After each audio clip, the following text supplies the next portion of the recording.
तो गाइज मैं हूं आयुष और आप देख रहे हैं रेसल इंडिया। स्वागत है आपका आज की इस वीडियो में जहां पे हम बात करने वाले हैं रेसलमेनिया 37 के नाइट 2 के रिजल्ट्स के बारे में। रिव्यू करेंगे सारे मैचेस का एंड ओ माय गॉड जो मैच आज हमें रोमन रेंस, डैनियल ब्रायन और एज के बीच में देखने को मिला है, मैं अभी से आपको बता दूं कि इट इज अ मास्टरपीस। एक ऐसा मैच जो कि रेसलमेनिया की हिस्ट्री में जाने वाला है as one of the greatest of all time.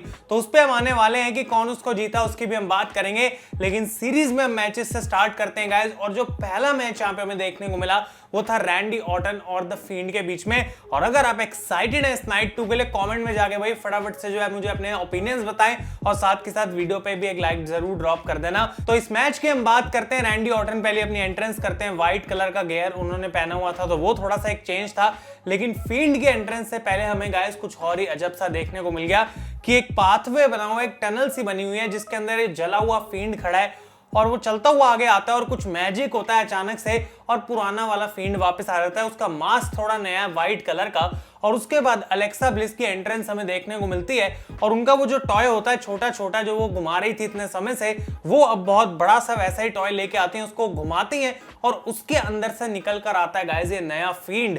तो ये फील्ड जो है वो अब जला नहीं हुआ। मुझे नहीं पता कि 2 हफ्ते में ऐसे कैसे डॉक्टर के पास अलेक्सा उनको ले गई कि अब वो जला हुआ फील्ड नहीं है। कोई ब्लैक मैजिक उन्होंने जरूर कर दिया है कि पुराना वाला फील्ड वापस आ गया, या फिर हम कह सकते हैं उन्होंने फील्ड को फिक्स कर दिया है, बस उसका मास्क पहले से थोड़ा सा अलग है। अब मैच की तो मैं यहाँ पे बात करूंगा भी नहीं क्योंकि भाई बहुत ही अजीब सा और बेकार सा मैच हमें इनके बीच में देखने को मिलता है, क्योंकि मैच पर ज्यादा फोकस करा नहीं गया था और ऊपर से WWE यहाँ पे उस रेड लाइट को भी वापस लेके आ गई जो हमें फील्ड के मैचेस में देखनी बिल्कुल पसंद नहीं है। ये एक नॉर्मल रेसलिंग मैच था तो वो भी अपने आप में थोड़ा लेट डाउन था, लेकिन गाइस जो अगली बड़ी मोमेंट हमें इस मैच में देखने को मिली वो इसका एंड था, क्योंकि ये जो टॉय है इसके अंदर से निकल के आती है अलेक्सा ब्लिस। अब आप सोच रहे होंगे कि अलेक्सा तो रिंग साइड पे थी, लेकिन इस डब्बे में से वो निकल के आती हैं, अपना ईविल वाला गिमिक लेके आती हैं और उनके मुंह पे वो सारा काला कलर का लिक्विड है जो कि इतने समय से रैंडी ऑर्टन के साथ हमें देखने को मिल रहा था।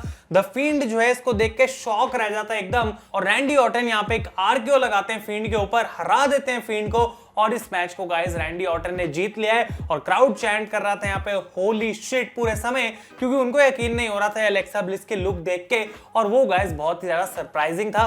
लेकिन एक्चुअली में WWE ने यहाँ पे करा क्या है, तो जो अभी तक मैंने लॉजिक लगाया वो सिंपल सा मैं आपको फटाफट बताता हूँ, जबकि इसको हम डिटेल में डिस्कस करेंगे बाद में। लेकिन मुझे लगता है कि शायद यहाँ पे अलेक्सा ब्लिस ने फिक्स करा फील्ड को और उस प्रोसेस में उनको अपने आप को जो है वो त्यागना पड़ गया, यानी कि अब फील्ड के कंट्रोल में अलेक्सा ब्लिस नहीं रह पाई हैं और इसकी वजह से जो है यहाँ पे हमें देखने को मिला कि उनकी गलती थी, या फिर हम कह सकते हैं उनकी वजह से फील्ड यहाँ पे इस मैच को हार गया।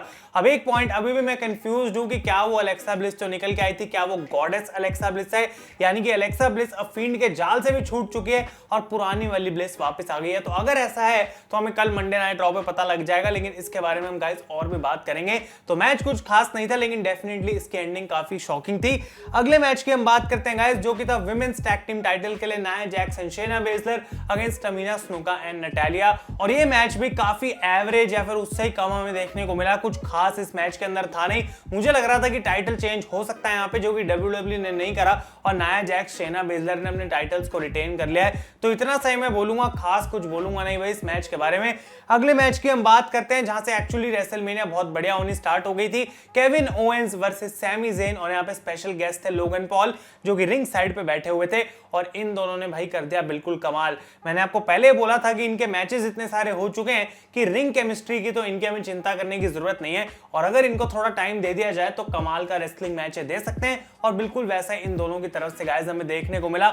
एप्रन ब्रेन बस्टर्स इन लोगों ने लगा दिए, इन्होंने अलग अलग तरीके की सुप्लेक्सेस लगा दी, हार्ड हिटिंग मूव्स लगा दिए और काफी सारी कमाल की मोमेंट्स दे दी एक रेसलिंग फैन को जो कि वो एक रेसलिंग मैच में देखना चाहते हैं। और at the end Kevin Owens ने गाइस यहाँ पे सैमी ज़ेन को हरा दिया एक स्टनर लगा के। तो यहाँ पे सैमी ज़ेन एक हेलुवा किक लगाते हैं, वो भी कॉर्नर में, और उसके बाद वो कोशिश करते हैं कि मैं एक और ऐसी किक लगाऊं कि मुझे हर्ट करना है ओवेंस को, लेकिन यहाँ पे ओवेंस उनको एक सुपर किक लगाते हैं, एक स्टनर लगाते हैं और इस मैच को जीत जाते हैं। मैच के बाद हमें देखने को मिलता है कि लोगन पॉल रिंग में आके भाई केविन ओवेंस को कांग्रेचुलेट कर रहे हैं और सैमी को ये बात बिल्कुल पसंद नहीं आ रही, तो बहसना शुरू कर देते हैं लोगन से।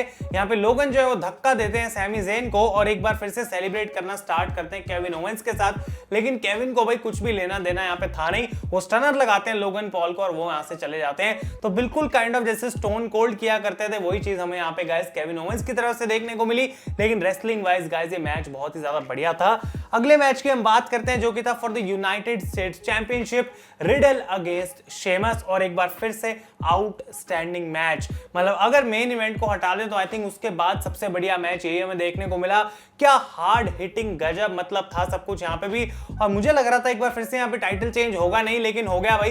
तो मेरी तो इस बार सारी प्रेडिक्शन पानी में चली गई एक, लेकिन सबसे बड़ी सही हुई, उस पर हम अभी आने वाले हैं। लेकिन शेमस गाइस यहाँ पे रिडल को हरा चुके हैं और वो बन गए हैं नए यूनाइटेड स्टेट्स चैंपियन। अब यहाँ पे मैं बिल्कुल खुश हूं, मुझे कोई प्रॉब्लम नहीं है कि आखिर शेमस क्यों चैंपियन बन गए।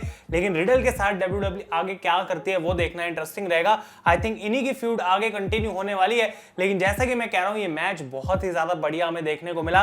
मतलब अलग अलग मूव्स थे, फास्ट पेस था, और ऊपर से गाइस शेमस यहाँ पे जो एंड में ब्रोक किक लगाते हैं मिड एयर में रिडल के ऊपर, भाई उनके मुंह से खून आ गया, इतना खतरनाक वो मूव था शेमस की तरफ से।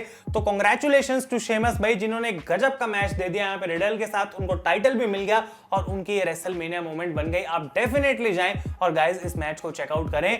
अगले मैच की हम बात करते हैं जो कि था इंटरकॉन्टिनेंटल चैंपियनशिप के लिए big E against Apollo Crews, और ये होने वाली थी एक नाइजीरियन ड्रम फाइट। अब आई थिंक कि बहुत से लोग बोलेंगे कि ये मैच आउटस्टैंडिंग था, मजा आ गया, लेकिन मैं बोलने वाला हूं कि ये मैच मुझे थोड़ा सा रश्ड लगा। जब भी कोई स्ट्रीट फाइट या ऐसी ड्रम फाइट जैसी स्टिपुलेशन लगाई जाती है तो यूजुअली मैच थोड़ा लंबा होता है ताकि स्पॉट्स उसके अंदर हमें दिखाए जाएं। लेकिन ये मैच ऐसा था कि 1 2 3 4 5 सारे स्पॉट्स करे और ये मैच फटाफट से खत्म कर दिया। शायद WWE ने सोचा अगर कार्ड पे कोई मैच छोटा रखना है तो यही वाला हम रख सकते हैं, और गाइस उन्होंने वही चीज डिसाइड कर ली। तो आते ही ये बंदे एक दूसरे को बुरे तरीके से अटैक करना स्टार्ट कर देते हैं, स्टील स्टेप्स पे फेंक रहे हैं, एप्रन पे फेंक रहे हैं, कैंडो स्टिक से अटैक कर रहे हैं, और at the end Apollo Crews top rope पे जाते हैं, वो टेबल के थ्रू कूदने के लिए कोशिश करते हैं, बिग ई रास्ते से हट जाते हैं and Apollo goes through the table, और उसके बाद बिग ई यहाँ पे अपना बिग एंडिंग फिनिशर लगाते हैं। और इस पॉइंट पे ऐसा लग रहा था कि शायद ऑब्वियसली वो अपना टाइटल रिटेन कर लेंगे, लेकिन यहाँ पे इंटरफेरेंस हमें देखने को मिलती है गाइस डब्बा काटो की। जी हाँ, वही बंदा जो कि रॉ अंडरग्राउंड पे पहले यहाँ पे लड़ रहा था और अब वो यहाँ पे आ चुका है कोई जनरल बन के, कोई आई डोंट नो कि क्या वो नाइजीरियन आर्मी का कोई बंदा बन के आया है, लेकिन वो आके बिगी को यहाँ पे अटैक कर देते हैं। और ऑब्वियसली क्योंकि एक स्ट्रीट फाइट थी, कोई डिस्क्वालिफिकेशन नहीं हुई और अपोलो क्रूज पिन कर देते हैं बिग ई को, और वो बन गए हैं नए इंटरकॉन्टिनेंटल चैंपियन। तो ये प्रेडिक्शन यहाँ पे मेरी सही हुई और ये होना भी चाहिए था। और मैं ये कहूंगा कि अब WWE डब्बा केटो को भी क्या साथ साथ अपोलो क्रूज के पुश कर सकती है। क्या इस स्टोरी लाइन में हमें 1 नहीं 2 नहीं बल्कि अब 3 स्टार्स बनते हुए देखने को मिल सकते हैं? अगर ऐसा है तो बहुत मजा आएगा। और ये जो ग्रुपिंग हमें देखने को मिली इन दोनों के बीच के लिए, इसके लिए मैं एक्साइटेड हूं देखने के लिए स्मैकडाउन में कि हमें क्या बताती है WWE, क्या स्टोरी लाइन चलाती है। लेकिन अपोलो यहाँ पे टाइटल हार गए और बिग ई क्लीन नहीं हारे, मतलब इंटरफेरेंस की वजह से अपोलो यहाँ पे जीत पाए। तो इस वजह से स्टोरी लाइन गाइस और आगे बढ़ेगी। अगले मैच की हम बात करते हैं जो कि था for the Raw women's championship, Asuka against Rhea Ripley. और अगर पूरे शो पे किसी चीज ने मुझे डिसअपॉइंट करा जिससे मैं ज्यादा उम्मीद लगा रहा था तो गाइस वो ये मैच है। अगर इसको मैं कंपेयर करूं बियांका बेलेर और साशा के मैच से तो आई डोंट थिंक कि ये मैच कहीं आसपास भी आता है। अब ये मैच ऐसा भी नहीं था कि बिल्कुल बेकार है, इन्होंने अच्छी रेसलिंग करी, डेफिनेटली कुछ अच्छी मोमेंट्स भी दी मैच के अंदर, लेकिन ये एक विमेंस चैंपियनशिप लायक मैच मुझे तो लगा नहीं भाई। और ऊपर से क्योंकि हम जानते थे मोस्ट प्रोबेबली यहाँ पे एक टाइटल चेंज होने वाला है, तो आई थिंक उसकी वजह से भी जो है वैल्यू इस मैच की अपने आप ही गिर गई थी। अब यहाँ पे गाइस रिया रिप्ली ने हरा दिया एक रिप टाइड लगा के आस्का को, और वो बन गई है नई रॉ वुमेन्स चैंपियन। तो ये मैच डेफिनेटली इसने तो मुझे डिसअपॉइंट करा भाई, जबकि रिया रिप्ली ने 1 2 बड़े मूव्स लगाए, क्राउड भी उनको काफी ज्यादा चीयर कर रहा था। लेकिन क्या आप लोगों को ये मैच बहुत ज्यादा अच्छा लगा, और क्या बियांका और साशा वाले मैच से भी अच्छा लगा? आप लोग मुझे कमेंट से बताएं। और फाइनली हम बात करने वाले हैं इस शो के मेन इवेंट की भाई, यूनिवर्सल चैंपियनशिप के लिए Roman Reigns, Daniel Bryan and Edge. And oh my god, इस मैच के लिए स्पेशली मैंने नोट्स बनाए क्योंकि इतना कुछ हुआ है कि मैं मिस नहीं करना चाहूंगा। पहली बात तो यहाँ पे डैनियल ब्रायन और एज को क्या गजब की पॉप मिल रही थी। एज भी व्हाइट कलर का गियर पहन के आए थे। रोमन रेंस ने एंट्रेंस में अपनी काफी टाइम लगाया, काफी पायरो उनको दिया गया और उनको डेफिनेटली मिक्स्ड रिएक्शंस मिल रहे थे यहाँ पे क्राउड की तरफ से, जो कि अब उनके गिमिक पे बिल्कुल सही लग रहे हैं। तो मैच स्टार्ट होते ही जे उसो डैनियल ब्रायन को अटैक कर देते हैं भाई, और ऐसा लग रहा है कि एक फेटल 4 वे बन चुका ऑलमोस्ट, या फिर हम कह सकते हैं 2 on 2 टैग टीम में बन चुका है। और यहाँ पे ऐसी फीलिंग आ रही थी कि रोमन रेंज और रूसो मिलकर स्टार्टिंग में ही सबको डिस्ट्रॉय कर देंगे। कुछ हद तक वो कामयाब होते हैं, लेकिन एज यहाँ पे कमबैक करते हैं। पहले तो वो जे उसो को एक डीडीटी लगाते हैं स्टील स्टेप्स पे और रोमन रेंज को एप्रन में पटक पटक के हालत खराब कर देते हैं। तो डॉक्टर्स जो हैं यहाँ पे गाइस लेके चले जाते हैं जे उसो को, और ऐसा लगता है कि जो एक दिक्कत थी एज और ब्रायन के लिए वो तो यहाँ पे एलिमिनेट हो चुकी है। तो इसके बाद गाइस ये मैच कंटिन्यू होता है और अलग अलग पॉइंट्स के ऊपर इन तीनों सुपरस्टार्स को मोमेंटम दिया जाता है। कभी डैनियल ब्रायन को अपर हैंड, कभी एज को, कभी रोमन को। लेकिन एक जो बड़ी मोमेंट यहाँ पे हमें देखने को मिलती है वो ये थी जब रोमन रेंज एक स्टील स्टेप से डैनियल ब्रायन को उठाते हैं हवा में और अनाउंसर्स टेबल के थ्रू जो है उनको पावर बॉम्ब कर देते हैं। इस पॉइंट पे लग रहा था शायद ब्रायन इस मैच से बाहर हो जाएंगे, लेकिन एज आते हैं वहां से भागते हुए और रोमन को वहीं से भाई स्पीयर लगा देते हैं एक बहुत बढ़िया। उनको रिंग में लेके आते हैं, स्टील चेयर्स यहाँ पे लेके आते हैं। स्टील चेयर रोमन छीन के फेंक देते हैं एज से, लेकिन एज गाइस यहाँ पे लगा देते हैं एक क्रॉस फेस रोमन रेंज के ऊपर, और जो स्टील चेयर का एक टुकड़ा सा बचा होता है रिंग में उसको भी लेके वो यहाँ पे रोमन को और मुश्किल कर देते हैं उनके लिए सबमिशन। तो मुझे लग रहा था कि क्या रोमन यहाँ पे टैप आउट करेंगे, लेकिन पता नहीं भाई कहां से डैनियल ब्रायन आ जाते हैं रिंग के अंदर उठ के, और वो ये ब्रेक नहीं करते सबमिशन, वो दूसरा हाथ पकड़ते हैं रोमन का और लगा देते हैं यस लॉक। तो स्टीरियो सबमिशंस रोमन रेंज के ऊपर यहाँ पे हमें देखने को मिले गाइस, जो कि एक्सीलेंट था।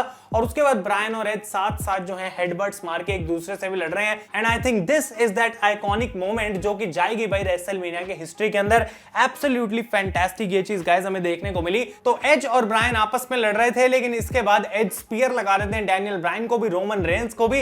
रोमन को पिन करने जाते हैं, लेकिन ब्रायन फिर से कैसे ना कैसे करके रेफरी को बाहर खींच लेते हैं। और एज का जो गुस्सा है गाइस इस पॉइंट पे बिल्कुल आउट ऑफ कंट्रोल हो रहा था कि मैं सब कुछ कर चुका हूं, लेकिन इस मैच को मैं क्यों नहीं जीत पा रहा। इसके बाद वो क्या करते हैं कि भाई स्टील चेयर्स लेके आते हैं, दोनों रोमन रेंज और डैनियल ब्रायन को अटैक करते हैं। डैनियल ब्रायन को यहाँ पे लगाते हैं कॉन्चेर्टो, और उसके बाद गाइस यहाँ पे वो सेम चीज करने के लिए जाते हैं रोमन रेंज की कि सर के नीचे एक स्टील चेयर और दूसरी से अटैक करना है। लेकिन जे उसो यहाँ पे गाइस वापस आ जाते हैं, उनको स्पीयर पड़ता है, उनको भी स्टील चेयर से अटैक मिलता है एज की तरफ से, लेकिन रोमन रेंज उतने में गाइस यहाँ पे अपना कमबैक कर लेते हैं। रोमन रेंज स्टील चेयर से एज को अटैक करते हैं, रोमन रेंज उनको एक स्पीयर लगाते हैं और रोमन रेंज ही एज को लगाते हैं गाइस एक कॉन्चेर्टो, और उसके बाद एज को रखते हैं ब्रायन के ऊपर। And Roman Reigns pins not only Edge, not only Daniel Bryan, पर दोनों को एक साथ in the main event of WrestleMania. Absolutely outstanding, और मुझे भाई फिर से जाके जरूरत भी नहीं है इस मैच को देखने की। मैं सीधा बोलूंगा this in my book is a 5 star classic. जिसने भी इसको प्रोड्यूस करा है भाई उसको जो है hats off, Roman Edge and Daniel Bryan hats off. और मेरी प्रेडिक्शन यहाँ पे सही हो गई, क्योंकि मैंने बोला था रोमन रेंज जीतने वाले हैं। तो आखिर एज का अब क्या होगा, ब्रायन का अब क्या होगा, बहुत से ऐसे सवाल हैं जो आप लोगों के दिमाग में होंगे, जो कि हम डिस्कस करेंगे भाई आने वाली वीडियो के अंदर। लेकिन गाइस बहुत अच्छे तरीके से रेसलमेनिया का मेन इवेंट हमें मिला, and Roman range is still your universal champion. तो आप लोग अपने ओपिनियन इन सभी मैचेस के बारे में मुझे कमेंट्स में बताएं। अगर आपको वीडियो पसंद आए इसे लाइक करें guys. Thank you so much for watching. मैं हूं आयुष और आप देख रहे हैं रेसल इंडिया।